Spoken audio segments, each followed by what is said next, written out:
Sejumlah pemerintah provinsi resmi menetapkan upah minimum provinsi tahun 2026 dengan besaran kenaikan bervariasi. Provinsi yang telah menetapkan UMP 2026 antara lain Lampung, Riau, Kepulauan Riau, Sulawesi Barat, Kepulauan Bangka Belitung, Bali, dan Maluku. Di Lampung, UMP 2026 ditetapkan sebesar Rp3.047.734, naik 5,35% dari UMP 2025. Selain itu, Provinsi Riau menetapkan UMP 2026 sebesar Rp3.071.496, naik Rp271.719 dari UMP 2025. Di Kepulauan Riau, UMP 2026 ditetapkan sebesar Rp3.879.520, naik 7,06% dari UMP 2025 sebesar Rp3.623.654. Sementara itu, Pemprov Sulawesi Barat menetapkan UMP 2026 sebesar Rp3.013.935, naik 4,78%. Pemprov Kepulauan Bangka Belitung menetapkan UMP 2026 sebesar Rp4.035.000, naik Rp158.400. Di Bali, UMP 2026 ditetapkan sebesar Rp3.207.459, naik 7,04% dari UMP 2025 sebesar Rp2.996.560. Adapun Pemprov Maluku menetapkan UMP 2026 sebesar Rp3.334.490, naik 6,1% dari UMP 2025. Menteri Energi dan Sumber Daya Mineral Bahlil Lahadalia menargetkan implementasi dari program mandatori campuran bahan bakar nabati atau BBN, biodiesel berbasis minyak sawit sebesar 50% atau B50 pada solar dapat direalisasikan pada semester 2 2026. Menurut Bahlil, saat ini tahap pengujian untuk B50 tengah berlangsung. Adapun pengujian uji jalanan atau road test untuk B50 sendiri membutuhkan waktu kurang lebih sekitar 6 hingga 7 bulan. Sebelumnya, Wakil Menteri SDM Yulio Tanjo mengungkapkan pemerintah tengah mempersiapkan rencana penerapan B50 untuk pengurangan ketergantungan terhadap energi fosil. Yulio menilai penerapan B50 akan berdampak positif terhadap pengembangan energi besi dan lingkungan sekitar. Hal ini juga sebagai bagian dari rencana pemerintah untuk menancapkan net zero emission.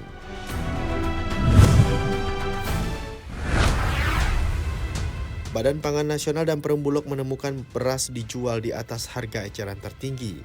Temuan ini didapat oleh Direktur Utama Perum Bulog Ahmad Rizal Ramdhani dan Deputi Bidang Ketersediaan dan Stabilitas Pangan Bappenas I Gusti Ketut Astawa saat memantau harga beras di Pasar Rawamangun dan Pasar Induk Beras Cipinang, Jakarta Timur. Rizal dan Ketut menjidak 3 kios di Pasar Induk Beras Cipinang dan menemukan harga beras medium sudah tinggi yakni Rp12.800 per kilogram. Meski di bawah HET, Rizal mengatakan harga itu terlalu tinggi jika dijual ke pedagang atau pengecer untuk dijual lagi. Rizal menyebut secara rata-rata harga beras medium dan premium sesuai HET terutama di Pasar Induk Beras Cipinang berada di bawah HET. Harga tersebut diperlukan agar bisa memberikan ruang bagi pedagang yang mendapatkan untung dan sampai konsumen sesuai HET. Kemudian temuan di Pasar Rawamangun, Jakarta Timur, Deputi Bidang Ketersediaan dan Stabilitas Pangan Bappenas I Gusti Ketut Astawa meminta pedagang harus menjual sesuai HET karena Ketut menemukan harga beras premium dijual di harga Rp17.000 per kilogram.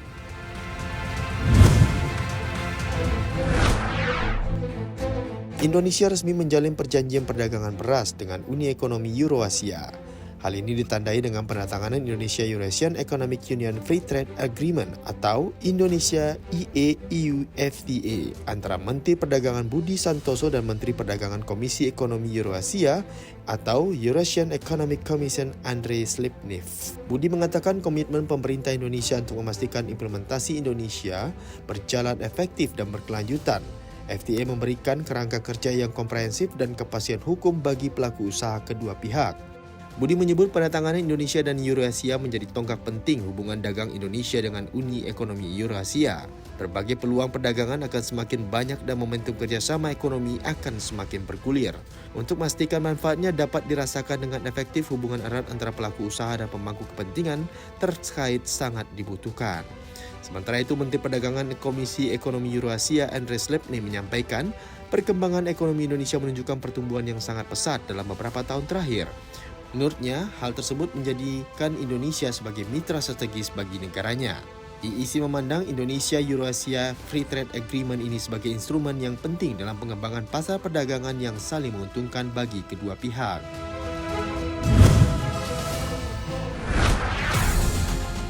Pertumbuhan ekonomi Amerika Serikat pada kuartal ketiga tahun 2025 melaju kencang sebesar 4,3% secara tahunan. Angka ini jauh melampaui ekspektasi para analis yang sebelumnya memperkirakan pertumbuhan hanya 3,2%. Laporan produk domestik bruto ini sempat tertunda selama hampir 2 bulan akibat penutupan pemerintahan. Dari data Bureau of Economic Analysis menunjukkan bahwa lonjakan ini merupakan PDB tertinggi dalam 2 tahun terakhir yang didorong oleh kenaikan belanja konsumen, ekspor, dan belanja pemerintah. Meski demikian, pertumbuhan ini sebagian tertahan oleh penurunan investasi. Presiden Donald Trump langsung mengklaim laporan ini sebagai bukti bahwa era keemasan ekonomi Trump sedang berjalan dengan kekuatan penuh. Meski begitu, pasar saham tidak begitu menanggapi data ini karena investor melihat peluang yang lebih rendah bagi The Fed memangkas suku bunga lagi ke depan. Saat ini Gubernur The Fed Jerome Powell dan pembuat kebijakan lainnya menganggap lemah pasar tenaga kerja sebagai kekhawatiran yang lebih besar dibandingkan inflasi yang masih bertahan di atas target 2%.